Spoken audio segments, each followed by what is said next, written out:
वरहमतुल्लाह। वालेकुम। हजूर, मेरा नाम सलीमा रब्बानी है और मेरे हस्बैंड का नाम बुरहानुद्दीन अहमद है। मेरा पहला सवाल है, हजूर, अगर किसी औरत का खावन लापता हो जाए और कुछ अरसे तक उसकी कोई इत्ला ना आए तो, और उसकी बीवी शादी कर ले, और दूसरा वो पहला वाला जो है वो फिर अचानक आ जाए, तो किसका निकाह मंसूख होगा? वो जिससे दूसरी दफा शादी की है उसी की बीवी होगी, और डिपेंड करता है कितनी देर बाद शादी कर ले। हजूर, इसका कोई मुअय्यन अरसा है? मुअय्यन अरसा, कितना अरसा इंतज़ार करना चाहिए? इंतज़ार का 2-3 साल तो होना चाहिए।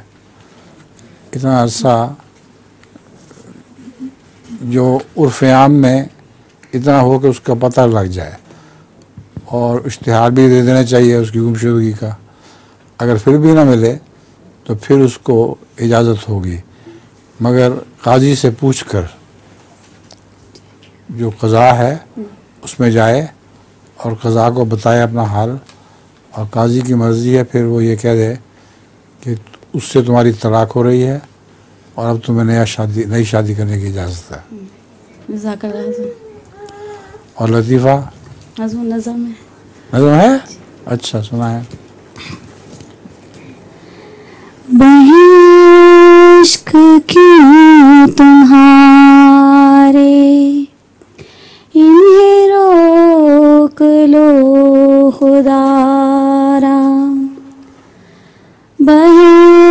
इश्क क्यों तुम्हारे इन्हें रोक लो खुदारा, मुझे दुख कबूल सारे ये सितम नहीं गवारा, मुझे दुख कबूल सारे ये सितम नहीं गवारा,